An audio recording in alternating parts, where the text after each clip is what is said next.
चीज़ अगर मंदिर में रखी हो और वो मूर्ति यंत्र डिपेंड करता है यंत्र किससे रिलेटेड है, एकदम बेसिक रख रहा हूँ मैं, जैसे हर घर में श्री यंत्र है, सिर्फ ललिता सहस्त्रनाम पे मेडिटेट करने पे तुम्हारे अंदर के सारे श्री यंत्र जागृत हो जाते हैं, बाहर की ज़रूरत नहीं पड़ती। बाहर वाला लगा दोगे तो और एनर्जी इंटेंसिफाई हो जाएगी, मगर वो एनर्जी किसके थ्रू यूज़ कर रहे हो, जाप के थ्रू, भोग के थ्रू, दिए के थ्रू,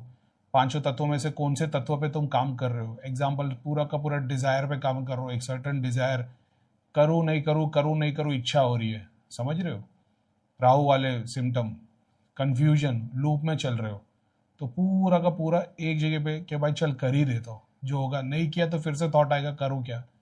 अगर करने पे आ गया तो बेनिफिट हुआ या लॉस हुआ दोनों एक्सपीरियंस कर लेंगे।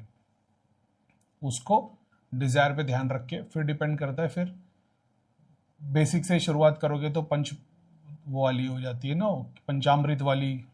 भोग वाली बात हो जाती है, वहाँ हवन नहीं लगता। ऐसा सेम अप्लाइज टू शिवलिंग, मगर वहाँ पे फिर पाताल के डेटीज बाहर निकलेंगे और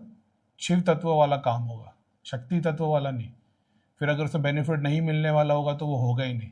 शक्ति तत्व में बेनिफिट है या नहीं है, वो काम हो जाएगा ऐसा।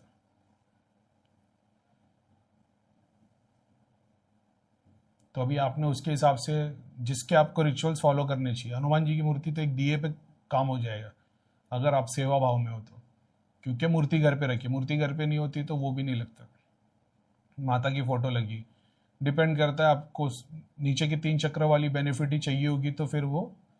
अपना सिस्टम ऐसा है कि मंदिर में जाके भोग चढ़ा दो, नहीं तो आपको ये वाले को फॉलो करना पड़ता है डेली रिचुअल्स के हिसाब से, अगर माता है घर पे तो। और बाकी आपने शिवलिंग और जो वो रखा हुआ है, नाग लगा हुआ है जो शिवलिंग के ऊपर, रुद्राक्ष की माला, गणेशा की मूर्ति, ये सारी चीज़ मटेरियल बेनिफिट से रिलेटेड है। और आपने पूछा है कि but still I am not seeing anything in ध्यान, अपने घर की भोगी शक्तियों को बोलोगे तो शरीर के अंदर प्रविष्ट करके एक्सपीरियंस कराना शुरू कर देगी, ऐसा है। नीचे के 3 चक्र के डेटी सपने में दिखाते रहेंगे, ध्यान तक आगे बढ़ोगे ही नहीं।